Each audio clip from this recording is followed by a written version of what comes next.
तो जय हिंद सभी को। कैसे हैं आप सभी? उम्मीद करता हूँ भाई सारे बच्चे मस्त हैं भाई। एंड भाई आज हम बेसिकली बात करेंगे किसके बारे में? Directive principle of state policy and आपका फंडामेंटल ड्यूटीज के बारे में। ठीक है, जैसे हमने अपनी प्रीवियस क्लास में, जो कल की जो क्लास हुई थी, वहां पर मैंने फंडामेंटल राइट्स के बारे में बताया था। आज हम थोड़ा सा कंपेयर पढ़ेंगे किसके बारे में? फंडामेंटल राइट्स एंड आपका जो directive principle of state policies है एंड डीपीएससी का इंपॉर्टेंस क्या है और क्या इसके कुछ पार्ट्स हैं। ठीक है, इंपॉर्टेंट क्या रहेगा इससे और यूपीएससी कैसे एग्जाम के अंदर पूछती है, उसके बारे में बेसिकली आज हम बात करेंगे। तो उम्मीद करता हूं भाई पहले क्लास स्टार्ट करने से पहले मैं आप सबसे ये जानना चाहता हूं कि जो प्रीवियस क्लास में जो हमने पढ़ा है, कल जो फंडामेंटल राइट्स पढ़ा है, किसी बच्चे को अगर उसमें कोई भी डाउट है तो पहले वो कमेंट करे। ठीक है, उम्मीद करता हूं कोई डाउट नहीं रहा होगा, क्योंकि हमने बिल्कुल बेसिक से लेकर हमने चीज पढ़ी थी। तो पहले आज हम स्टार्ट करते हैं directive principle of state policies के बारे में एंड फंडामेंटल राइट्स एंड जो आपका फंडामेंटल ड्यूटीज है, इन सब के बारे में जो कंपेयर है इसके बारे में बात करते हैं। किसके बारे में? इनके बारे में बात करते हैं। देखो, सबसे पहले हम बात करते हैं जो यूपीएससी है बच्चे, वो इस पॉइंट से कैसे क्वेश्चन को फ्रेम करता है। किससे? आपका directive principle of state policy से कैसे क्वेश्चन को फ्रेम करता है। देन हम बात करेंगे आपके फंडामेंटल ड्यूटीज के बारे में। ठीक है, अब चलिए पहला पॉइंट जो आता है जो आपका directive principle of state policy के बारे में, कि इसका ऑब्जेक्टिव क्या है। क्या है इसका ऑब्जेक्टिव? क्या है भाई? ठीक है, सेकंड क्वेश्चन जो बनते हैं इससे कि अगर मैं बात करूं directive principle of state policy and अगर मैं कंपेयर करते हैं किससे? आपके फंडामेंटल राइट से, तो भाई इसमें कौन सा ज्यादा पावरफुल है। ठीक है, ये जो क्वेश्चन है बच्चे, ये आपका एनडीए 2021 में पूछा गया है आपसे। ठीक है, सीडीएस 2020 में पूछा गया है आपसे। ठीक है, और सीएपीएफ एसी 2022 में पूछा गया है। किसमें? आपके 2022 में पूछा गया है कि अगर हम कंपेयर करें फंडामेंटल ड्यूटीज, सॉरी आपका फंडामेंटल राइट्स एंड जो आपका directive principle of state policies, तो भाई ज्यादा कौन पावरफुल होगा भाई। ठीक है, तो ये वाली बात है। अगर मैं बात करूं जो यूपीएससी है बच्चे, इस पर्टिकुलर पॉइंट से या इस पर्टिकुलर टॉपिक से कैसे क्वेश्चन को फ्रेम करती है, तो पहले उसके बारे में और हम थोड़ा सा ध्यान देते हैं। ठीक है, अगर हम बात करें किसके बारे में? Directive principle of state policies के बारे में, तो देखो यहां से जो यूपीएससी है वो क्वेश्चन पूछती है डायरेक्ट आर्टिकल से। किससे? आपके आर्टिकल से डायरेक्ट क्वेश्चन पूछती है।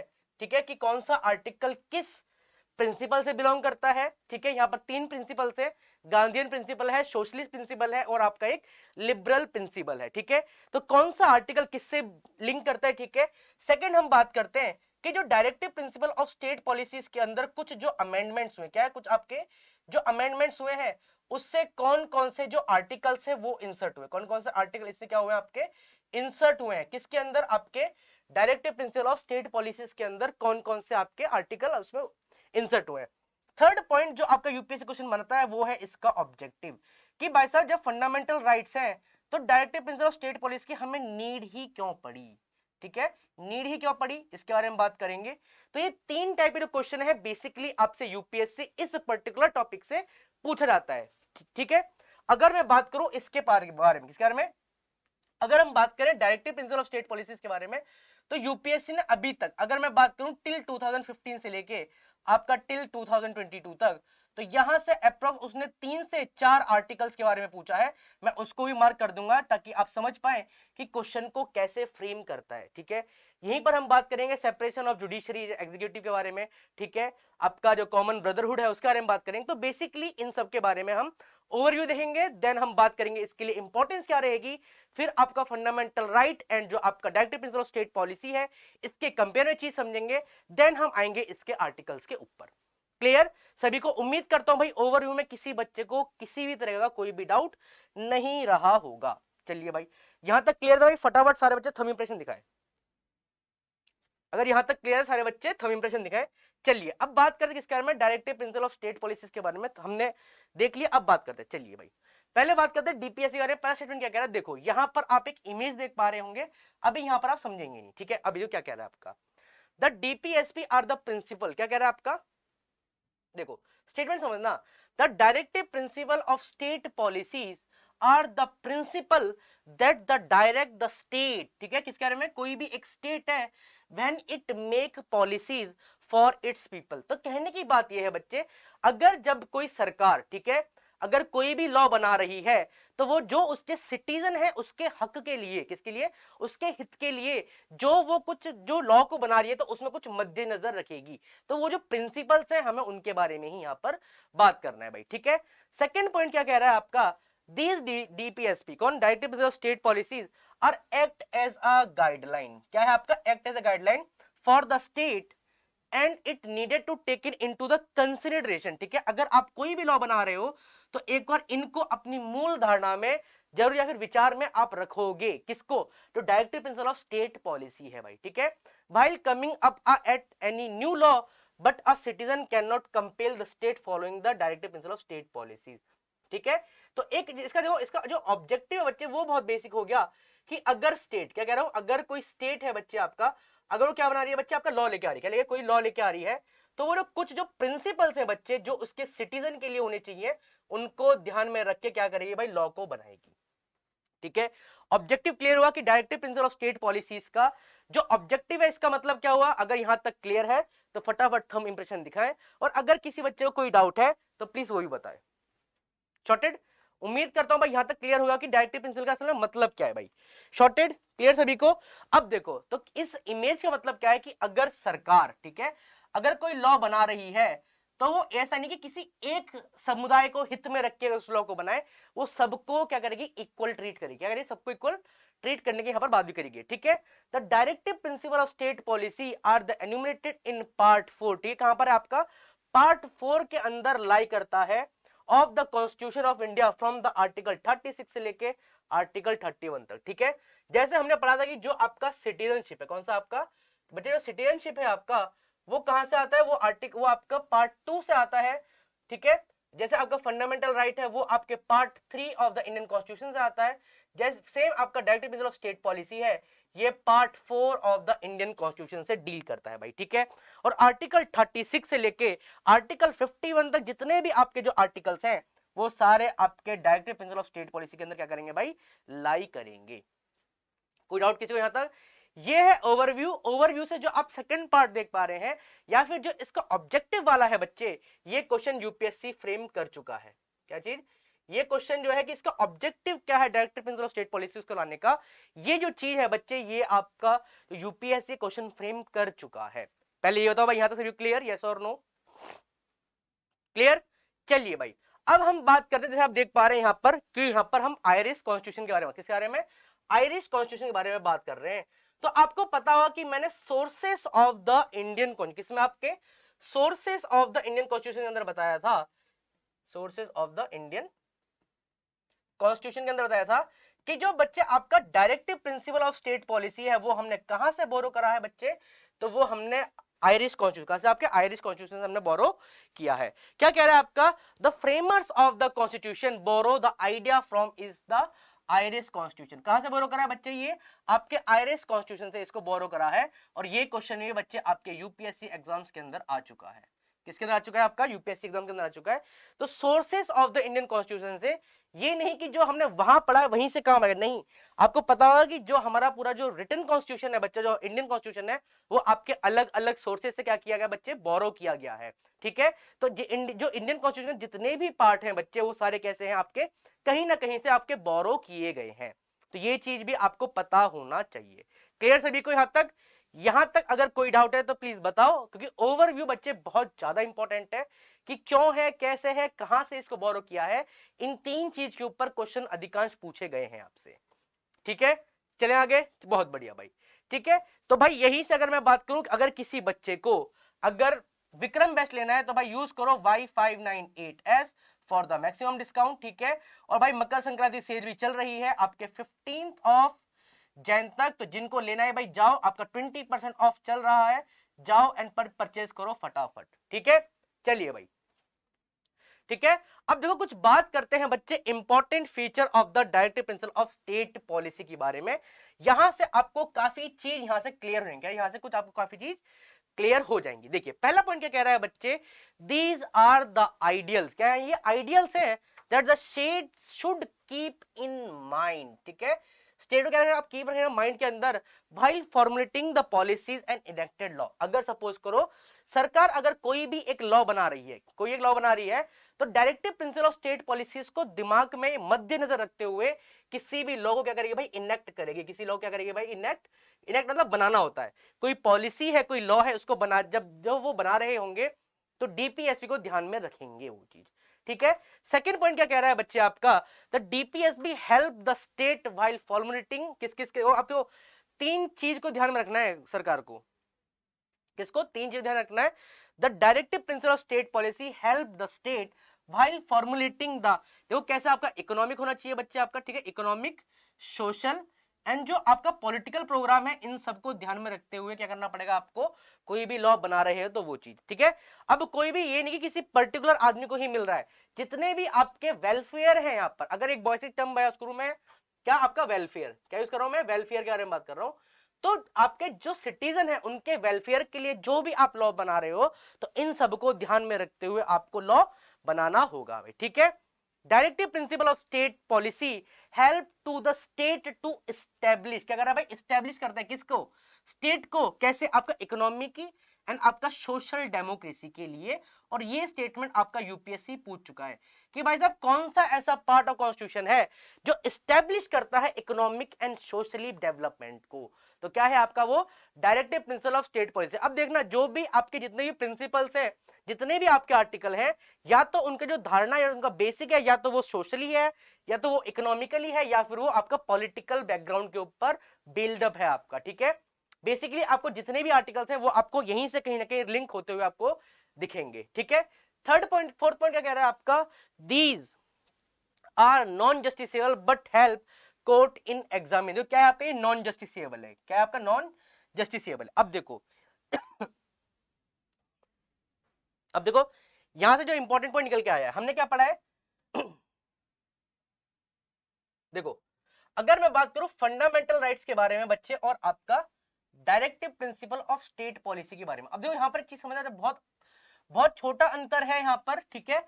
और यहां से यूपीएससी ने काफी बार क्वेश्चन को फ्रेम भी किया है, क्या कह रहा है बच्चे, कि जो आपका फंडामेंटल राइट है, इन केस अगर ये क्या होता है आपका वॉयलेट होता है, क्या होता है इन केस अगर वॉयलेट होता है, तो आप सीधा जुडिशरी की हेल्प ले सकते हो, क्या कहते हैं जुडिशरी की, क्या ले सकते हो आप, हेल्प ले सकते हो। तो जो जुडिशरी है आपके, जो दो कोर्ट है आपके, बेसिकली सुप्रीम कोर्ट है एंड जो आपके हाई कोर्ट है, वो क्या करते हैं, वो रिट जारी करते हैं, क्या करते हैं आपको रिट जारी करते हैं। सुप्रीम कोर्ट का आर्टिकल है बच्चा आर्टिकल 32 एंड जो आपका हाई कोर्ट है इसका आर्टिकल है 226 है बच्चे, ठीक है। अगर ये वॉयलेट होते तो भाई इनके इन्फोर्सेबल, देखो क्या आपका, अब ये कैसा है भाई, जब इसके बारे में जुडिशरी इसके बीच में पड़ेगी तो ये कैसा होगा आपका, जस्टिसेबल होगा एंड आपका इन्फोर्सिएबल होगा, कैसा होगा, इन्फोर्सिएबल होगा। ये जो दो टर्म है बच्चे किसके लिए, फंडामेंटल राइट के लिए, एक आपका जस्टिसेबल, एक आपका इन्फोर्सेबल, ये दोनों पॉइंट बहुत इंपॉर्टेंट है, ठीक है। इन केट अगर आपके जो मानव जो आपके अधिकार है, ठीक है, अगर उनका वॉयलेट खंडन होता है तो आप सीधा जुडिशरी की सहायता ले सकते हो, न्यायपालिका की सहायता ले सकते हो कि भाई साहब हमें इंसाफ दो, आप सीधा सुप्रीम कोर्ट जा सकते हो, सीधा आप हाई कोर्ट भी जा सकते हो। But in the case of directive principle of state policy, यहां पर ऐसा कुछ भी नहीं है, क्या आपका जुडिशरी बच्चे आपको बस हेल्प कर सकती है, क्या कर सकती है, हेल्प कर सकती है, किसके लिए, आपके एग्जामिन के लिए, ठीक है, एग्जामिन के लिए कर सकती है, बट कोई भी श्योरिटी नहीं है कि आपको यहां पर इंसाफ दिया जाएगा। इसलिए कैसा ये आपका नॉन जस्टिसेबल है आपका, ठीक है, और आपका नॉन इन्फोर्सेबल है आपका। क्लियर सभी को, दो पॉइंट क्लियर सभी को, फंडामेंटल राइट और directive principle of state policy में। एक तो ये पॉइंट हो गया। अब यहीं से जो सेकंड पॉइंट निकल के आता है, देखो यूपीएससी ने अभी तक दो ही पॉइंट पूछे हैं आपके एग्जाम के अंदर, एक तो ये वाला पॉइंट है आपका, ठीक है। सेकंड पॉइंट के बारे में अगर मैं बात करूं तो इस तरफ है आपका फंडामेंटल राइट्स, इस तरफ है directive principle of state policy. अब बच्चे एक बात बताओ, ठीक है, जब फंडामेंटल राइट आपका वॉयलेट होता है और आपको जुडिशरी हेल्प करती है उसको जस्टिसेबल के लिए और इन्फोर्सेबल के लिए, तो भाई पावरफुल फंडामेंटल राइट्स पावरफुल ज्यादा है या फिर directive principle of state policy ज्यादा है भाई पावरफुल, ये बताओ। क्योंकि इसके केस में भाई जो जुडिशरी है वो आपको एग्जामिन करेगी बस कि वो किस कंडीशन में आपको नहीं मिला है, बट उसके ऊपर कोई भी कंफर्मेशन नहीं है कि आपको जस्टिस मिलेगा। तो सेम सिनेरियो, ये जो क्वेश्चन है बच्चे ये आपके एनडीए में, ठीक है, सीडीएस में और सीएपीएफ एसी में पूछा गया है, ये आपको पता होना चाहिए, ठीक है, कि फंडामेंटल राइट्स कभी भी, मतलब कह रहा हूं directive principle of state policy कभी भी ओवरलैप नहीं करेगा या कर सकता है किसको, आपके फंडामेंटल राइट को। फंडामेंटल राइट भाई आपके बेसिक है आपके, ठीक है, कभी भी डायरेक्टिव स्टेट पॉलिसी इसको ओवरलैप नहीं करेगा। फंडामेंटल राइट की पावर ज्यादा है as compare to directive principle of state policy. तो ये दो स्टेटमेंट जो बच्चे मैंने बताए हैं आपको अभी, उम्मीद करता हूं आपको ये दोनों पॉइंट क्लियर हो गए होंगे। बताओ भाई फटाफट से कमेंट करो भाई यहाँ पर कि यहां तक किसी बच्चे को अगर कोई डाउट है तो बताए, अगर क्लियर है तो बहुत अच्छी बात है भाई। बताओ भाई, समझ आया बच्चे ये पॉइंट? यस और नो? क्लियर? बहुत बढ़िया भाई। चलिए अब बात करते हैं किसके बारे में, नेक्स्ट वहीं पर पॉइंट पे आते हैं बच्चे। क्या कह रहा है आपका? These are non justiciable but help court in examine. Court क्या कर रहा है बच्चा? इसको एग्जामिन करने में आपकी हेल्प कर देगा, बट कोई कंफर्मेशन नहीं है कि भाई साहब आपको यहां पर इंसाफ मिलेगा भाई। ठीक है, देख पा रहे हैं भाई? देखो अब देखो जुडिशरी आ तो गई है भाई देखने की क्या हो रहा है, बट यहां पर कोई भी एश्योरिटी नहीं है कि आपको यहां पर जस्टिसेबल मिलेगा। अगर इनकेस कोर्ट को लगता है कि हाँ ये वैलिड उस पर हुआ है तो कुछ कर सकती है, नहीं तो फिर वो कुछ नहीं कह सकते उस पॉइंट पे। क्लियर सर ये पॉइंट? यस और नो? शॉर्टेड? देखो अब बात करते हैं भाई classification of directive principle of state policy के बारे में। किसके बारे में? Classification of directive principle of state policy के बारे में थोड़ा सा यहां पर हम बात करते हैं बच्चे। ठीक है, अब जैसे आप इस चार्ट में देख पा रहे हो यहां पर तीन चीज लिखी है, एक तरफ सोशल लिखा है, एक तरफ गांधीयन लिखा है, एक तरफ आपका लिबरल लिखा है। क्या आपका लिबरल लिखा है बच्चे यहां पर? ठीक है, एक मिनट।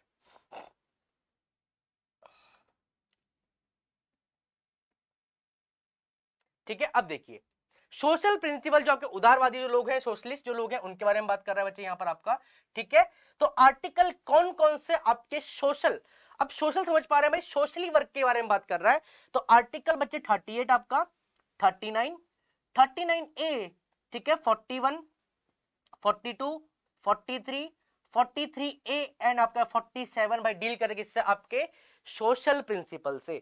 आपको थोड़ी देर पहले मैंने आपको चीज बताई थी कि जो यूपीएससी है बच्चे वो कभी कभार ऐसे पूछ लेता है कि ये जो कैटेगराइज ऑफ जो आर्टिकल है आपका ये किस प्रिंसिपल से डील करता है। क्लियर है पॉइंट? तो अब ने बात करी भाई किसी सोशल के बारे में, तो सोशल के बारे में बच्चे हमने क्या पढ़ा है अभी जस्ट? ठीक है, कि जो आपका आर्टिकल 38 है, 39 है, 39A है आपका, 41 है, 42 है, 43 है, 43A है आपका, एंड जो आपका आर्टिकल 47 है ये डील करते जैसे आपके सोशल प्रिंसिपल से डील करते हैं भाई। ठीक है, अब देखो एक तो ये हो गया आपका। ठीक है, सेकंड पॉइंट बात करते हैं किसके बारे में? गांधीयन प्रिंसिपल। किसके बारे में? गांधीयन प्रिंसिपल के बारे में। अब जो गांधी जी की बच्चे जो मूल धारणा होगी, कौन सी? अभी गांधी जी की जो आपकी मूल धारणा होगी उसके बेस पे बच्चे ये वाले जो आर्टिकल्स इनको लिखा गया है। तो आर्टिकल 40, ठीक है, article 43, article 43B, article 46, article 47 and जो बच्चे आपका आर्टिकल 48 है आपका, ये बेसिकली आपके गांधी जी के जो आइडियोलॉजी है उसके ऊपर डिटरमाइन करता है या फिर उसके ऊपर डिपेंड करता है। क्लियर? थर्ड हम बात करते हैं बच्चे लिबरल के बारे में। किसके बारे में? लिबरल प्रिंसिपल के बारे में बात करते हैं। ठीक है, उदारवादी जो लोग होते हैं आपके, तो article 44, 45, 48, 48A, article 49, article 50 and जो आर्टिकल 51 है, ये सारे आपके लिबरल इंटेलेक्चुअल जो प्रिंसिपल्स हैं इनके ऊपर डिपेंड करता है या फिर इसके अंदर वो कंसीडर किए जाते हैं। क्लियर? तो ये है आपके article directive principle of state policies के। ठीक है, आर्टिकल्स तीन आपके क्लासिफिकेशन है बच्चे, एक आपका सोशल है आपका, दूसरा आपका गांधीयन है आपका, और तीसरा आपका लिबरल है आपका। ठीक है, देख पा रहे हैं यहां पर भी वही चीज है आपका, जस्ट वेट। ठीक है, देख पा रहे हैं सोशलिस्ट हो गया, गांधी जी हो गया, एंड आपका लिबरल प्रिंसिपल हो गया। ठीक है, बहुत बढ़िया भाई। चलो अब मूव करते हैं। पहले हम बात करते हैं सोशल लोगों के बारे में बात करते हैं, सोशलिस्ट प्रिंसिपल होंगे कैसे भाई। ठीक है, पहला पॉइंट क्या कह रहा है? These are the principle with the aim of goal to provide socio economic, कौन सा? सोशियो इकोनॉमिक जो आपके डेवलपमेंट है बच्चे, इनको ध्यान में रखते हुए ये सारी चीज आपके सामने दी गई है भाई। ठीक है, तो सोशल प्रिंसिपल क्या है आपका? सोशल इकोनॉमिक डेवलपमेंट जो है, justice in the society and set the path toward the welfare of the state. किसके? आपके वेलफेयर स्टेट के बारे में यहां पर बात कर रहा है। किसके ऊपर? सोशल एंड जो इकोनॉमिक जो आपके पास जो जस्टिस है उसके बारे में यहां पर बेसिकली आपकी बात कर रहा है भाई। ठीक है, ठीक है, देखो फिर क्या कह रहा है, सेकंड पॉइंट क्या कह रहा है? दीज प्रिंसिपल, कौन से आपके जो सोशलिस्ट प्रिंसिपल है आपके एक्सप्लोर करते हैं the school of socialism and lay down the structure of the democratic socialist state. किसका? आपका डेमोक्रेटिक सोशलिस्ट स्टेट का जो आपके प्रिंसिपल है उसको क्या करता है भाई आपका? ये शो करता है भाई आपका। ठीक है, and the basic aim to minimize the equity. अब देखो यहां से आपके इंपॉर्टेंट पॉइंट यहां से आपके स्टार्ट हो रहे हैं बच्चे। देखो क्या कह रहा है आपका, हाँ देखो क्या कह रहा है आपका आर्टिकल 38 के बारे में क्या कह रहा हूं भाई बच्चों। सबसे पहले देखो आपको खाली ये पढ़ना है कि आर्टिकल 38 किससे डील कर रहा है, बट क्या कह रहा है आपका, the basic aim to minimize, क्या कह रहा है आपका, minimize the inequality in the income, ठीक है, इनइक्वलिटी ऑफ इनकम के बारे में कौन सा आर्टिकल डील कर रहा है, आर्टिकल 38। ये क्वेश्चन आपके यूपीएससी एग्जाम में पूछा गया है, ठीक है। और स्टेटस, फैसिलिटी एंड अपॉर्चुनिटी, तो कहने की बात यह है, चाहे आप मेल हो चाहे आप फीमेल हो, आपके बीच में किसी भी तरह का inequality of income, status, facility या फिर अपॉर्चुनिटी नहीं आनी चाहिए। क्लियर है पॉइंट। आर्टिकल 38 इंपॉर्टेंट है, आपके एग्जाम्स में पूछा गया है, ठीक है। नेक्स्ट पॉइंट क्या कह रहा है, देख पा रहे हैं आपका इनकम इनइक्वलिटी के हिसाब से, ठीक है। देखो कुछ लोग होते हैं जिनके पास ज्यादा पैसा है, वो यहां पर है आपके और यहां पर है, तो ये चीज आपकी नहीं होनी चाहिए, ठीक है। अब जो स्टेट है, ठीक है, जो स्टेट का जो फंड है बच्चे, वो हर एक आदमी तक पहुंचना चाहिए, ठीक है। जो स्टेट अपने वेलफेयर, जो अपने सिटीजन के वेलफेयर के लिए जो भी वो फंड इनिशिएट करता है, वो हर एक आदमी के जो बेनिफिट्स है वो पहुंचने चाहिए, उसके बारे में बात कर रहा है कौन सा आपका आर्टिकल 38 के बारे में, ठीक है। क्या कह रहा है, they direct the state through the various article, some of them billing, ठीक है, जो इससे डील करते हैं आपके। क्लियर है पॉइंट, चलिए ठीक है। और आर्टिकल 39A मैं लिख दे रहा हूं भाई, यहां पर ये रिपीटेड है, क्या है आपका, ये रिपीटेड है आपका, रिपीटेड इन यूपीएससी एग्जाम्स। क्या कह रहा है आपका भाई, article 39A promote equal justice and free legal aid to the poor people, ठीक है। जो आपके डिसेबल है या फिर जो पुअर पीपल है, उनको सरकार जो अलग अलग स्कीम है, जैसे पेंशन स्कीम है आपका, वो क्या कर रही है भाई, वो उनको इक्वल जस्टिस देने का क्या कर रही है भाई, ट्राई करिए, किसका, आपका इक्वल जस्टिस देने का क्या कर रही है भाई, ट्राई करिए, किसको, जो आपके पुअर पीपल है, जो डिसेबिलिटी है। आपने सुना होगा गवर्नमेंट तरह तरह की भाई स्कीम्स निकालती है पेंशन की तरह पे, ठीक है, या फिर कोई कार्ड की वजह से कि उनको मेडिकल फैसिलिटी मिल जाए, उनको कुछ एड हो जाए, उनको कुछ हेल्प हो जाए, तो वो चीज क्या है भाई, वो प्रमोट करिए किसके लिए, इक्वल जस्टिस के लिए, किसके लिए, जो आपके डिसेबल लोग हैं या फिर जो आपके पुअर पीपल हैं आपके लिए, ठीक है। तो ये इसका उल्लंघन नहीं करता है। और ये जो आपका आर्टिकल 39A है बच्चे, ये बहुत ही ज्यादा इंपॉर्टेंट है। कौन सा आपका, आर्टिकल 8 भी आपका पूछा गया है आपका, और आर्टिकल 39A भी आपका पूछा गया है। सीधा स्टेटमेंट आपके एनडीए में पूछा गया था, सीधा ये यूपीपीसीएस में पूछा गया था कि भाई साहब जो आपका फ्री लीगल एड का जो आपका जो सिनेरियो है, वो किस आर्टिकल से डील करता है। तो आपको पता होना चाहिए कि जो आपका आर्टिकल 39A है वो उससे डील कर रहा है भाई, ठीक है। देख पा रहे इक्वल जस्टिस वाला। चलिए भाई, बहुत अच्छी बात है। किसी को डाउट यहां तक, पहले ये बताओ भाई, यहां तक किसी बच्चे को अगर कोई डाउट है तो भाई बताए, और अगर नहीं है तो बहुत अच्छी बात है भाई। चलिए भाई, क्लियर, बहुत बढ़िया भाई। अब बात करते हैं भाई आर्टिकल 42 क्या कह रहा है, मेक प्रोविजन फॉर जस्ट, क्या कह रहा है आपका, जो make provision for just human condition of work and maternity relief के बारे में, ठीक है। जो अब देख पा रहे हैं कि जो गवर्नमेंट है आपका या फिर जो आपके अदर जो आपके प्राइवेट फर्म्स हैं, जो भी महिलाएं गर्भवती होती हैं, जब वो अपने जो बेबी है उसको जब वो जन्म देती हैं, तो उनको एक मैटरनिटी लीव के बारे में उनको दिया जाता है कि 6 मंथ का, 9 मंथ का, कि आप घर पे रहो, आराम करो, बच्चे का ध्यान रखो और आपको प्रॉपर सैलरी मिलेगी। तो जो मैटरनिटी रिलीफ के रिगार्डिंग जो आपका जो कंडीशन है, वो आर्टिकल 42 है। कौन सा आपका आर्टिकल 42 है। देखो, एक होती है मैटरनिटी लीव, एक होती है आपकी पैटर्निटी लीव। मैटरनिटी लीव जो होती है वो वुमेन्स को मिलती है, एंड जो पैटर्निटी लीव होती है वो आपके फादर को मिलती है भाई। क्लियर सभी को, वो किसको मिलती है, फादर को मिलती है बच्चे, ये वाली देख पा रहे हैं इस इमेज के साथ। तो आपका जो मैटरनिटी लीव है या फिर जो आपका ह्यूमन कंडीशन ऑफ वर्क के बारे में जो बात कर रहा है, वो है आपका आर्टिकल 42। और इसको भी इंपॉर्टेंट मार्क करो, ये भी आपके एग्जाम में पूछा गया, किसमें, आपके यूपीएससी एग्जाम्स के अंदर ये भी पूछा गया है आपका। क्लियर, चलिए भाई, अब बात करते हैं भाई आर्टिकल 47 के बारे में। क्या कह रहा है आपका, राइज द लेवल, क्या कह रहा है आपका, raise the level of nutrition and the standard living of people to improve the public health. किसके बारे में, इंप्रूव द पब्लिक हेल्थ, जो आपका स्टैंडर्ड लेवल ऑफ न्यूट्रिशन होना चाहिए, ठीक है, या फिर the other standard of living of people, जो उसको इंप्रूव करने के बारे में बात कर रहा है, वो कौन सा है, वो आर्टिकल 47 है। और ये भी आपके एग्जाम में पूछा गया है, ठीक है। बस आपको जो आर्टिकल है एंड जो उसके स्टेटमेंट है वो आपको पता होने चाहिए, उससे ज्यादा directive principle of state policies में इससे ज्यादा आपसे नहीं पूछा जाता है। क्लियर है पॉइंट सभी को, यहां तक कोई डाउट। तो देख पा रहे हैं भाई, जो आपका लेवल है न्यूट्रिशन का, उसको ग्रो करने के लिए, तो आपने ही से एग्जांपल तो किसके बारे में, आपका मिड डे मील कर, किसके बारे में, मिड डे मील के बारे में। तो आपको पता होगी जो आपके गवर्नमेंट स्कूल हैं बच्चे, जो आपके प्राथमिक विद्यालय है, वहां पर मिड डे मील की जो सुविधा है वो सरकार इनिशिएट करती है, जितने भी प्राथमिक विद्यालय हैं बच्चे यहाँ पर, ठीक है। तो वहां पर भी जो आपके न्यूट्रिशन है भाई, बच्चों के जो लेवल है, इसके बारे में जो कंसिडरेशन है वो भी आपका आर्टिकल 47 क्या कर रहा है, इससे डील कर रहा है, ठीक है। along the numerous such other article, जैसे आर्टिकल 38 है आपका, 39 है बच्चे आपका, आर्टिकल 41 है आपका, आर्टिकल 43 है आपका, 43A है बच्चे, ये सारे किससे आपके सोशलिस्ट प्रिंसिपल से डील कर रहे हैं। अब ये बच्चे मत समझना कि ये आर्टिकल सर ने नहीं बताए, बाद में एक चार्ट है वहां पर आपके सारे आर्टिकल्स के बारे में दिया हुआ है। बस जो आपके एग्जाम पॉइंट से जो मेन है बच्चे, मैंने वो बता दिया कि कौन कौन से आपके एग्जाम में अंदर आए हुए हैं। बाकी ये जितने भी जो रेस्ट आर्टिकल्स हैं, इनके बारे में हम लास्ट में जो हमारी स्लाइड्स हैं चार्ट की, वहां पर हम इनको गो थ्रू करेंगे। तो मुझे पहले ये बताओ कि सोशलिस्ट प्रिंसिपल से अगर किसी बच्चे को कोई डाउट है तो पहले वो कमेंट करे मेरे को। क्लियर सभी को?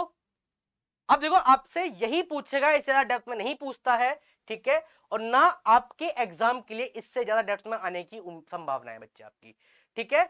चलिए भाई, अब हम बात करते हैं भाई गांधीयन प्रिंसिपल के बारे में, ठीक है। अब जैसे आप देख पा रहे हैं भाई, गांधी जी की एक बहुत ही बढ़िया इमेज लगा रखी है मैंने।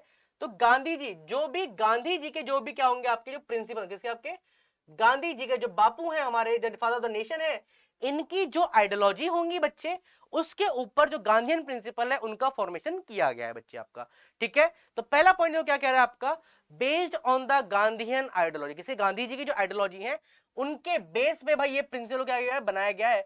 Represent the programme of reconstruction enunciated by Mahatma Gandhi during the national movement. तो गांधी जी ने जो भी भाई, जैसे आपका कहते हैं स्वदेशी है आपका, विलेज पंचायत है आपका, ये सारे स्टेप किसके हैं बच्चे, ये सारे गांधी जी के स्टेप, किसके स्टेप है आपके, ये गांधी जी के स्टेप हैं। तो गांधी जी ने जो मास मूवमेंट में जो लोगों की हित के लिए या आजादी के लिए जो उन्होंने संघर्ष किया, जो काम किया है, उसके बेस पे ही ये सारी चीजें क्या किया गया, इनको रिप्रेजेंट किया गया है, ठीक है। To fulfil the dream of Mahatma Gandhi, some of his idea were included in the directive principle of state policy, ठीक है। गांधी जी के जो ड्रीम्स थे उनको फुलफिल करने के लिए उनके आइडिया को कहां पर इनिशिएट किया गया, directive principle of state policy के अंदर लिया गया है। And they direct the state through the article, ठीक है। ये आर्टिकल क्या आपको आप देखने के लिए आपको मिलेंगे भाई। क्लियर सभी को? चलिए भाई, बात करते हैं भाई आर्टिकल 43 क्या कह रहा है आपका, promote cottage industry on individual और corporate base in rural area. देखो अब जो भी आपके ग्रामीण क्षेत्र होते हैं, यहां पर जो आपके कॉटेज इंडस्ट्री है, इनको प्रमोट करने के लिए इनके वेलफेयर के बारे में बात करी गई है। और ये क्वेश्चन आपके यूपीएससी एग्जाम्स में पूछा गया है कि भाई साहब कॉटेज इंडस्ट्री के लिए, किसके लिए टर्म याद रखो, कौन सा आपका कॉटेज इंडस्ट्री, बस ये याद रखो, बस आप कौन सा आपका cottage industry on an individual और a corporate base in the rural area का जो डेवलपमेंट है या फिर जो प्रमोट करने की जो बात करी गई है, वो आपका आर्टिकल 43 कर रहा है। कौन सा आपका आर्टिकल 43 कर रहा है? तो देख पा रहे हैं कॉटेज इंडस्ट्री के बारे में, ठीक है। फिर आर्टिकल 47 जो है आपका, prohibit the consumption of intoxicant drugs drink. कौन सा आपका जो आपके इंटॉक्सिकेटिंग जो आपके ड्रिंक्स होते हैं बच्चे, उनके बारे में बात कर रहा है, ड्रग्स के बारे में बात कर रहा है, which are injurious to the health, ठीक है। जो आपके हेल्थ के लिए जो हानिकारक है, जैसे आपका शराब है, किसी और तरह जो केमिकल नशा है बच्चे आपका, सिगरेट है, तंबाकू है, इन सब के बारे में भाई बात करी गई कहां पर, आपके आर्टिकल 47 के अंदर, कि जो भी आपके डेंजरस ड्रिंक है या फिर जो हानिकारक जो टॉक्सिक ड्रिंक है या फिर जो टॉक्सिक इनटेकिंग जो चीज है, चाहे कोई पिल्स है चाहे कोई ड्रग्स है आपका, इन सबको प्रोहिबिट करने की बात करी गई है, किसके द्वारा, गांधी जी के द्वारा। And directive principle of state policy में जो आपका आर्टिकल 47 है, ये इससे डायरेक्ट लिंक कर रहा है और ये भी आपके यूपीएससी एग्जाम्स के अंदर पूछा गया है, ठीक है। ये पॉइंट यहां तक किसी कोई डाउट तो पहले बच्चे वो बताएं भाई। शॉर्टेड देख रहे हैं, अल्कोहल बियर के लिए क्या कर रहे हैं भाई, बिल्कुल प्रतिबंध लगाने से, ठीक है। एंड आर्टिकल 48 क्या कह रहा है, prohibit the slaughter of the cow, ठीक है। जो हम गाय को मारते हैं आपके, ठीक है, इन सबको भी भाई क्या कर रहा है भाई, इनको भी रोक पे लगाई बात करी गई है। और जो इंप्रूव कंडीशन है, जो आपके जो खुले में जो गाय रहती है, कहीं बीमार पड़ी रहती है, तो उन सब के लिए भी यहाँ पर बात करी गई है। तो किसकी आइडियोलॉजी है बच्चे, ये भी आपके यूपीएससी एग्जाम में आ चुका है, ये सारे किसके यहाँ पे, गांधी जी की आइडियोलॉजी है बच्चे यहाँ पर, ठीक है। क्लियर सभी को? और article 40, article 43 B and article 46 है, ये सारे आपके गांधीयन प्रिंसिपल से क्या कर रहे हैं बच्चे आपके डील कर रहे हैं। आर्टिकल 40 भी आपके यूपीएससी एग्जाम में पूछा गया है, ये किसका है आपका, ये ऑर्गेनाइज द विलेज पंचायत। कौन सा आपका ऑर्गेनाइज द विलेज पंचायत। जो हम बात करते हैं बच्चे लोकल सेल्फ गवर्नमेंट के बारे में, तो उसके बारे में जो बात करी गई है किसके बारे में, किसने कही है, वो आपके आर्टिकल 40 में उनके बारे में बात की गई है और ये भी आपके एग्जाम में पूछा गया है। यहां तक किसी बच्चे कोई डाउट है तो पहले बताएं, और अगर यहां तक क्लियर है तो बहुत अच्छी बात है। एंड जो रेस्ट जो आप आर्टिकल देख पा रहे हैं बच्चे, इनको हम चार्ट के अंदर पढ़ेंगे अभी। क्लियर? देख भाई ये कह रहा है ना, काय वी बिलीव इन बिंग, ये काटने आया इसको तो मना कर दिया इसको, don't believe in killing. Shorted है पॉइंट, यस और नो? क्लियर? चलिए भाई अब बात करते हैं भाई लिबरल इंटेलेक्चुअल जो प्रिंसिपल है इनके बारे में बात करते हैं। पहला पॉइंट क्या कह रहा है, this principle reflect the ideology of liberalism. किसका? आपका जो लिबरलिज्म है बच्चे, इसकी जो आइडियोलॉजी है इसको क्या कर रहा है, रिप्रेजेंट कर रहा है, शो कर रहा है। ठीक है, शॉर्टेड। तो देख पा रहे हैं liberalism, liberal party, government, individual country, इन सब के बारे में बात कर रहा है आपको। ठीक है, under various article they direct the state to achieve the various ideal as seen. ठीक है, आपका आर्टिकल 44 वाले बारे में बात करते हैं। Secure for all citizen a uniform civil code. कौन सा आपका? एक देश एक कानून। क्या कह रहा है आपका? एक देश एक कानून के बारे में जो बात कर रहा है किसका? आपका यूनिफॉर्म सिविल कोड के बारे में थ्रू आउट द कंट्री। और बच्चे जो आपका यूसीसी है, कौन सा आपका यूनिफॉर्म सिविल कोड है, ये आपका न्यूज में भी अभी चर्चित में है आपका। ठीक है, और आपके एग्जाम पॉइंट ऑफ व्यू से भी बहुत ज्यादा इंपॉर्टेंट है। मैं लिख देता हूं बच्चे, ये क्या है आपका, ये रिपीटेड है। क्या है आपका? ये आपका रिपीटेड है इन आपका यूपीएससी एग्जाम्स।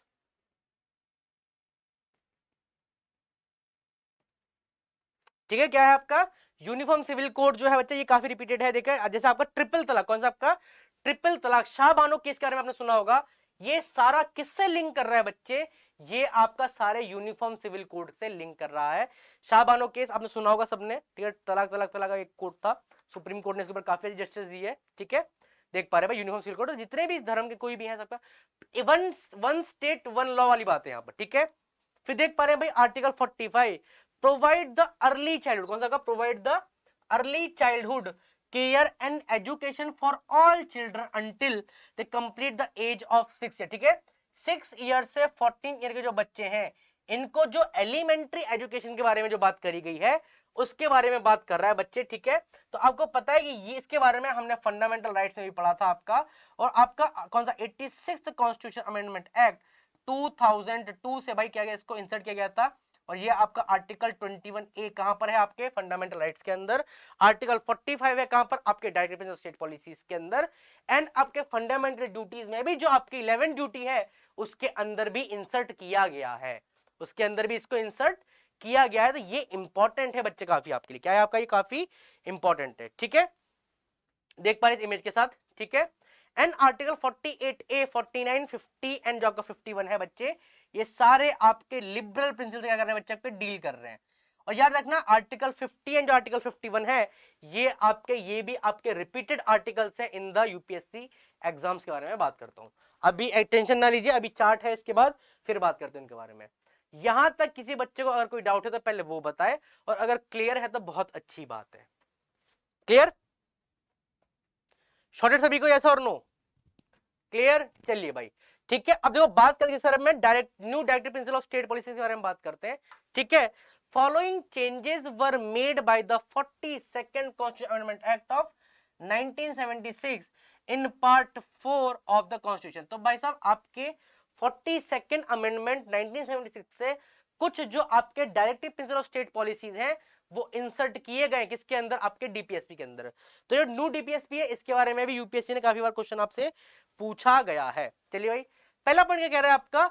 आर्टिकल 39A के बारे में बात कर रहा है, to provide the free legal aid to the poor people. इसके बारे में हमने पढ़ा था। ठीक है, ये कौन सा? ये आपका सोशल प्रिंसिपल के अंदर है, और ये आपका 42nd अमेंडमेंट एक्ट 1976 से इंसर्ट किया गया इसके अंदर आपके डीपीएसपी के अंदर भाई। ठीक है, सेकंड कौन सा कह रहे हैं देख पा रहे हैं आपका लीगल एड के बारे में बात कर रहे हैं। ठीक है, 43A कौन सा आपका? 43A क्या कह रहा है आपका? Participation of worker in the management of industry. किसमें? आपके जो इंडस्ट्री का जो मैनेजमेंट है उसके अंदर जो पार्टिसिपेशन है वर्कर का, उसके बारे में बात कर रहा है। कौन सा आर्टिकल है आपका? आर्टिकल 43A है। और ये किससे आया है? ये आपका 42nd अमेंडमेंट 1976 से इंसर्ट किया गया किसके अंदर, directive principle of state policy के अंदर।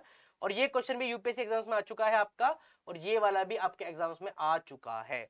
ठीक है, मूव करते हैं नेक्स्ट आर्टिकल के ऊपर। क्या कह रहा है, देख क्या कह रहा है आपका 48A, कौन सा आपका 48A के बारे में बात कर रहा है, to protect and improve the environment. ठीक है, अब क्या करना है आपको, प्रोटेक्ट करना है एंड इंप्रूव करना है किसको, एनवायरमेंट को। कौन सा आर्टिकल है, आर्टिकल 48A। ये आपके एग्जाम में पूछा गया है कि 48A किससे डील कर रहा है आपका, एंड किस अमेंडमेंट से भाई ये आपके directive principle of state policies के अंदर इंसर्ट किया गया। ये क्वेश्चन भी आपके एग्जाम में पूछा गया है। तो आपको याद रखना है कि 42nd अमेंडमेंट से इसको भी इंसर्ट किया गया है। क्लियर है यहां तक? तो पहले ये बताओ, यहां तक किसी बच्चे को कोई डाउट है तो पहले उस बारे में बात करते हैं। शॉर्टेड, ठीक है, सेव द प्लेनेट। ठीक है, एंड जो आपका लास्ट आर्टिकल है बच्चे आपका 86th amendment 2002, change the subject matter of article 45। ठीक है, तो मैंने बताया था एलिमेंट्री एजुकेशन के बारे में, जो आपका फंडामेंटल राइट आर्टिकल 21A में बात कर रहा है आपका, तो उसके बारे में भी यहां पर बात करी गई है आपकी। क्लियर सभी को? तो जो बच्चे आपका जो राइट टू एजुकेशन है या फिर जो आर्टिकल 45 है आपका डायरेक्टिव प्रिंसिपल स्टेट पॉलिसी का, तो वो आपका 86th अमेंडमेंट 2002 से इंसर्ट किया गया है किसके अंदर, directive principle of state policies के अंदर। क्लियर सभी को? यस और नो ये बताओ भाई, यहां तक कोई डाउट? क्लियर? कोई डाउट है भाई फटाफट सारे कमेंट करें भाई, बताइए भाई, कोई डाउट है तो भाई प्लीज बताएं।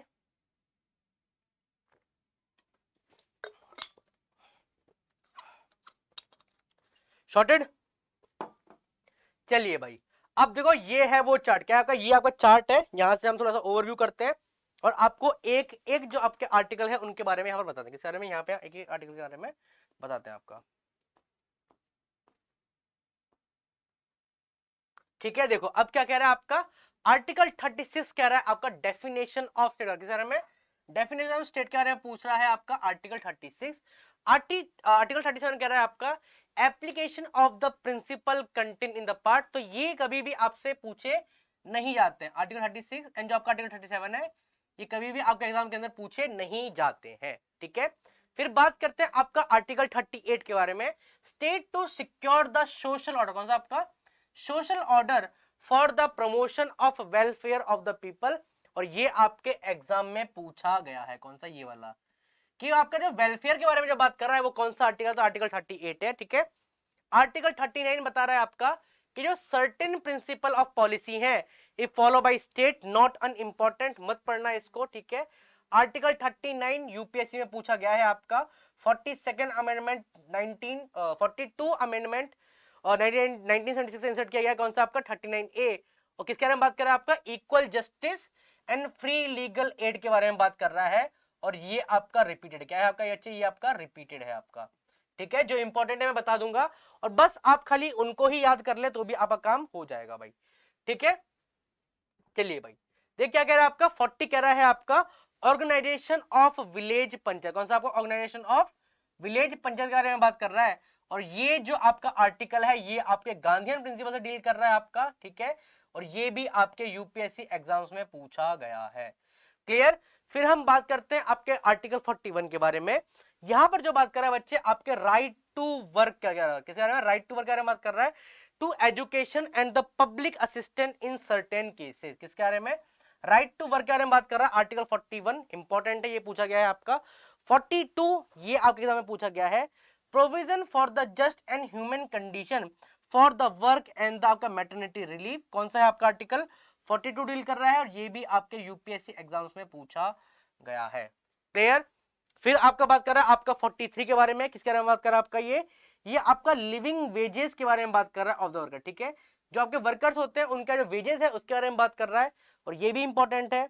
आर्टिकल 43A ये आपके एग्जाम पूछा गया है, participation of worker in management. ठीक है, जो आपके जो वर्कर है बच्चे उनका जो मैनेजमेंट के अंदर जो है उसका इंडस्ट्री के अंदर उनके पार्टिसिपेशन के बारे में बात कर रहे हैं और ये क्वेश्चन भी आपके यूपीएससी एग्जाम्स के अंदर आया है। ठीक है, फिर हम बात करते हैं आर्टिकल 43B के बारे में, प्रमोशन ऑफ कोऑपरेटिव सोसाइटी, कौन सा आपका जो कोऑपरेटिव सोसाइटी है बच्चे उनके प्रमोशन के बारे में बात कर रहा है और ये भी आपके एग्जाम में पूछा गया है। क्लियर? ये भी पूछा गया है आपका। फिर आपका article 44 uniform civil code important है बच्चे, ये भी आपके एग्जाम में आया, कौन सा आपका यूनिफॉर्म, एक मिनट,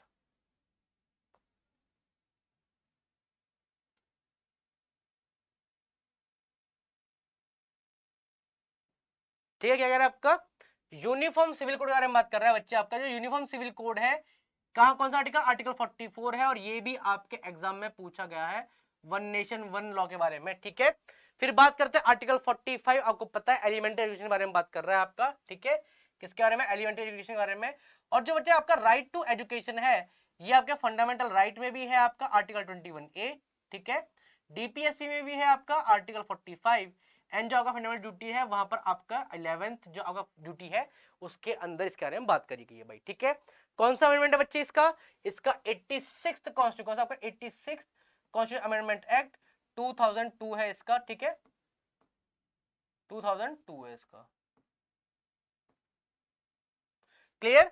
फिर बात करते हैं बच्चे आपके 46 के बारे में, promotion of the education and economic interest of schedule caste, कौन सा आपका शेड्यूल कास्ट, ठीक है, schedule tribe and the other weaker section, किसका प्रमोशन ऑफ द एजुकेशन के बारे में बात करें, किसके लिए, जो आपके इकोनॉमिक इंटरेस्ट है, किसके लिए, शेड्यूल ट्राइब के लिए, शेड्यूल कास्ट के लिए, या फिर जो आपके अदर बैकवर्ड क्लास है उनके बारे में बात कर रहा है। और 46 हैशटैग मार्क कर लो बच्चे, ये भी बहुत इंपॉर्टेंट है वो, ठीक है, ये भी क्या आपका इंपॉर्टेंट है, ठीक है।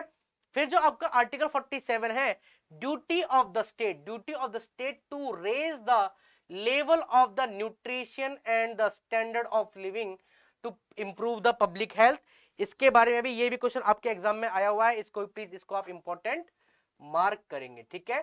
फिर आपका आर्टिकल 48 क्या बात कर रहा है, ऑर्गेनाइजेशन ऑफ एग्रीकल्चर एंड जो आपका एनिमल हस्बेंड्री है, ये भी इंपॉर्टेंट है, ये भी पूछा गया है। अब देखो कोई पूछे, बहुत सारे गए हैं आपसे, बट जो चीज मैं आपका बॉक्स के अंदर मार्क करने से आपका एनिमल हस्बेंड्री हो गया, ठीक है, ये कोड है जो आपको पता होने चाहिए, ठीक है। फिर 48A है, कौन सा आपका 48A, यहां पर किसी ने बात कर रहा है protection and improvement of environment, किसी ने इन्वायरमेंट के बारे में बात कर रहा है आपका, and safeguard of the forest and the wild life के बारे में बात कर रहा है। और ये क्वेश्चन भी आपके एग्जाम में पूछा गया है, किसमें आपके एग्जाम के अंदर पूछा गया है बच्चे, ठीक है। फिर बात करते हैं आर्टिकल 49 के बारे में, आर्टिकल 49, आर्टिकल 50 एंड जो बच्चा आर्टिकल 51 है, ये कुछ ज्यादा ही इंपॉर्टेंट है, गो थ्रू करते हैं इनके बारे में।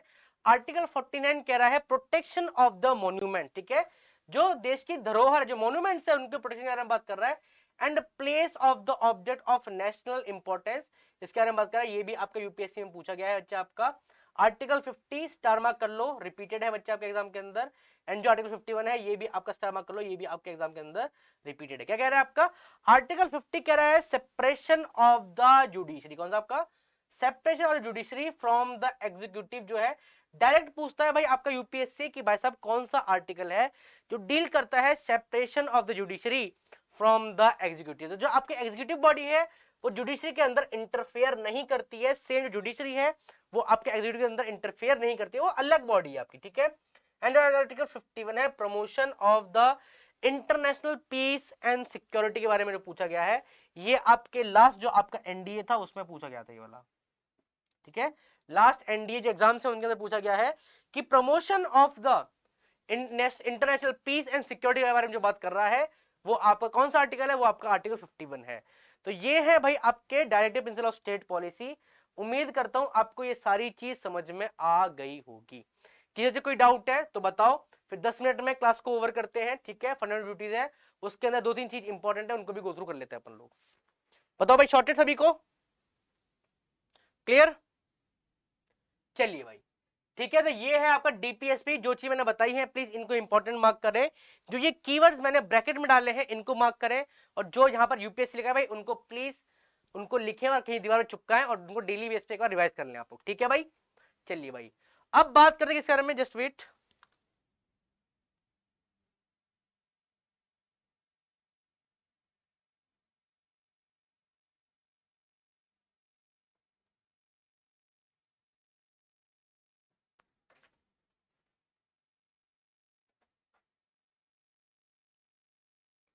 ठीक है, बात करें किसके बारे में,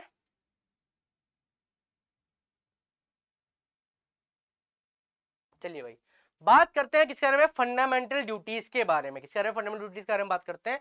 तो जैसे आपका बच्चे जो फंडामेंटल राइट है वो पार्ट 3 से डील करता है, डीपीएस भी पार्ट 4 से डील कर रहा है, सेम जो आपका बच्चे फंडामेंटल ड्यूटीज है वो आपका पार्ट 4A से डील कर रहा है। तो याद कंफ्यूज मत होना, डीपीएसपी का जो पार्ट कौन सा आपका directive principle of state policy, उसका पार्ट कौन सा है, उसका पार्ट 4 है आपका, एंड जो फंडामेंटल ड्यूटीज है ये आपका पार्ट 4A है आपका।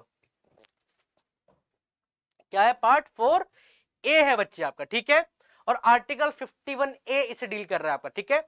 इन 1976, कौन सा, इन 1976, ठीक है, the fundamental duties of citizen were added in the constitution on the recommendation of Swaran Singh committee. तो भाई साहब याद रखना, जब आपका कॉन्स्टिट्यूशन जब इनेक्ट हुआ था उस टाइम पर जो फंडामेंटल ड्यूटीज था वो आपके संविधान के अंदर मेंशन नहीं था, ठीक है। फिर स्वर्ण सिंह कमेटी के रिकमेंडेशन के हिसाब से जो आपका बच्चे 42nd अमेंडमेंट है, कौन सा 42nd कॉन्स्टिट्यूशन अमेंडमेंट एक्ट आपका 1976 जो है बच्चे, इससे इसको इंसर्ट किया गया था किसके अंदर, आपके संविधान के अंदर। तो मैंने 3 चीज बताई है कि जो फंडामेंटल ड्यूटीज थे वो आपके इनिशियली, और जब आपका इनिशियली जो आपका संविधान स्टार्ट हुआ जब नहीं थे, वो आपके स्वर्ण सिंह कमेटी के रिकमेंडेशन के ऊपर आपके 42nd अमेंडमेंट 1976 से आपके संविधान के अंदर इंसर्ट किए गए थे, ठीक है। शॉर्टेड ये पॉइंट, ठीक है। क्या कह रहे हैं आपका, the fundamental duties in the Indian constitution are inspired by the, किससे, आपके कहां से वर्क कर रहा है, आपका यूएसएसआर से इसको क्या किया है बच्चे, आपका बोरो किया है। और सोर्स ऑफ क्वेश्चन मैंने बताया था, और ये भी आपके यूपीएससी पॉइंट ऑफ व्यू से इंपॉर्टेंट है आपका, और जो टॉप स्टेटमेंट है बच्चे ये भी आपके यूपीएससी एग्जाम्स के लिए आपका क्या, आपका इंपॉर्टेंट है बच्चा आपका, ठीक है। Article 51A part 4A of the Indian constitution deal with the fundamental duties, ठीक है। ये जितने भी सिटीजन है भाई उनकी कुछ ड्यूटीज होनी चाहिए, उनके बारे में बात कर रहा है। ये भी आपका नॉन जस्टिसेबल है, ये भी आपका नॉन इन्फोर्सिएबल है बच्चे यहाँ पर, ठीक है। तो याद रखना fundamental duties DPSP and fundamental right के अंदर खाली जो आपके फंडामेंटल राइट्स है वही जस्टिसेबल है, वही इन्फोर्सेबल है। रेस्ट आपके जो डीपीएसपी है एंड फंडामेंटल ड्यूटीज है, ना तो ये जस्टिसेबल है और ना ही ये आपके इन्फोर्सेबल है भाई, ठीक है। चलिए, in the Indian constitution was aim by the 42nd amendment 1976 which introduced the 10 fundamental right. तो इनिशियली आपके 10 फंडामेंटल राइट थे, फंडामेंटल ड्यूटीज थे, बट एक जो आपका 11 जो आपका राइट टू एजुकेशन वाला सीन जो है बच्चे आपका, ठीक है, जो आपका 86th कॉन्स्टिट्यूशन अमेंडमेंट एक्ट 2002 से इंसर्ट किया गया था, उसके बारे में बात करी गई है भाई, ठीक है। तो इनिशियली 10 थे आपके, फिर एक बाद में एक और को ऐड किया गया था आपका, किसको, राइट टू एजुकेशन को भाई, ठीक है। The 11 fundamental duties were later added by the list by the 86th amendment 2002, और ये आपके राइट टू एजुकेशन के लिए भी है आपका, ठीक है। अब देखो 11th फंडामेंटल ड्यूटी है आपका, ठीक है, आर्टिकल 21A है फंडामेंटल राइट्स के अंदर, ठीक है, और आर्टिकल 45 है किसके अंदर, director principle of state policy के अंदर, क्या है आपका, right to education, right to education. और क्या बात कर रहा है आपका, 6 से 14 ईयर के जो बच्चे हैं उनको फ्री, क्या क्या, फ्री एंड जो आपका एलिमेंट्री एजुकेशन है उसके बारे में बात कर रहा है भाई, किसके, फ्री एंड जो एलिमेंट्री एजुकेशन है उसके बारे में बात कर रहा है। क्लियर सभी को, ठीक है। तो ये आपके 10 फंडामेंटल ड्यूटीज हैं आपकी, जो देख पा रहे हैं, पीडीएफ मिल जाएगा आपको, खाली पढ़ना है इनको और कुछ नहीं है, यहां से ज्यादा कुछ आता नहीं है। बट किस कमेटी से आया है, कौन से अमेंडमेंट से आया, ये सारी चीज इंपॉर्टेंट है भाई, ठीक है, क्लियर। और अगर आपको लगता है कि आपके बेसिक क्लियर नहीं है तो भाई ज्वाइन करें भाई, किसको, आपके हमारे विक्रम बैच को, यूज करें code Y598S for the maximum discount. And आपका 15th ऑफ जैन तक भाई मकर संक्रांति, लोहड़ी, जो भी आप अपने लोकल फेस्टिवल में इसको जानते हैं, उसके उपलक्ष्य में बच्चे 20% ऑफ चल रहा है। तो भाई फटाफट जाएं, सेल का वेट, एंड का वेट ना करें, ज्वाइन करें भाई विक्रम बैच को, ठीक है। उम्मीद करता हूं भाई आपको directive principle of state policy and जो फंडामेंटल ड्यूटीज आपको समझ में आ गया होगा। उम्मीद करता हूं आप सबको क्लियर है। अगर कोई डाउट है तो भाई कमेंट सेक्शन के अंदर पिन करें। जब तक के लिए भाई जय हिंद। एंड लास्ट जो हमारी क्लास होगी अब, ठीक है, अब जो नेक्स्ट क्लास जो होंगी बच्चे, वहां से हम बात करेंगे आपके यूनियन एग्जीक्यूटिव से स्टेट एग्जीक्यूटिव, देन आपका जुडिशरी, देन आपका लेजिस्लेचर, ठीक है। तो हम धीरे धीरे अपने पॉलिटी को कंप्लीट करने की तरफ पहुंच रहे हैं। जब तक के लिए भाई आप जय हिंद।